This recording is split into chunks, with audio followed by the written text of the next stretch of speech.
Lang ako kasi last month umorder ako nitong multifunctional LED light na ito sa Shopee. At ang price niya last month is nasa 650 pesos. Pero nagulat na lang ako mga maminser kasi nakita ko ito sa TikTok at nagulat ako sa presyo niya. So nasa 150 pesos na lamang siya. Itong multifunctional LED light.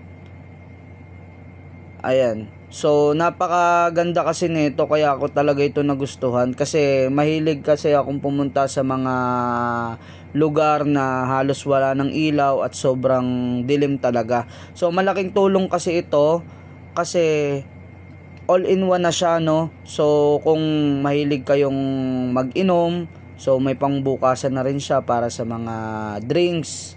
And kahit saan pwede nyo siyang isabit. Ayan. So ang maganda pa dito kasi meron siyang pamutol ng tali. Ayan, no. Ayan, meron siyang pamutol ng tali. And kung mahilig kayong mag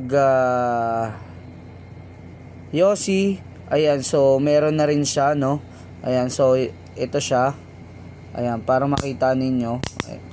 Ayan, so sa mga naninigarilyo dyan, ayan, long press nyo lang to. Ayan. Ayan, so yan, iinit yan, no? So yun. So yun, meron din siyang sipol. Ayan yung sipol niya. And may screwdriver din siya, no?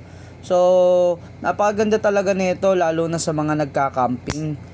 Kasi ito dapat yung ginagamit ninyo kapag magka-camping kayo or kung pupunta kayo ng probinsya, kasi all-in-one na siya. At ang maganda kasi dito is heavy duty siya. Matagal din siyang malobat at hindi lang iisang color yung ilaw niya. So ganito lang siya gamitin, no? Para pailawin. Ayan, so ito, ayan, may arrow na yan. Ayan, so yun, click nyo lang. And napakalakas ng ilaw niya. Ayan, so maaraw dito sa loob ng kwarto ko. Ayan, so yan, napakarami niyang, ayan, iba't ibang klase ng ilaw yung meron siya. And ang full charge nito is nasa 15 minutes lang. Full charge na siya, so magagamit nyo na siya ng almost 7 hours. Ayan, so ganun siya katagal, no? Heavy duty nga eh. Ayan. So guys, 650 talaga to sa Shopee, pero yun, nag-order ulit ako at nagulat nga ako kasi 150 pesos na lang siya. Kaya naisipan kong ilagay siya dito sa aking yellow basket para mag-order na rin kayo dyan sa aking yellow basket. Ayan, para malaki yung ma-discount ninyo and para makamura kayo. So kung kagaya niya, nagbe-blink. Ayan, so lobat na siya, so kailangan ko na siyang i-charge. Sa mga nagtatanong pala kung anong ayan, charging type nito, type C lang naman to, type C. Ayan, type C lang to. Ayan o, type C lang siya. Ayan, so yun, nasa yellow basket na guys, 150 pesos na lang to.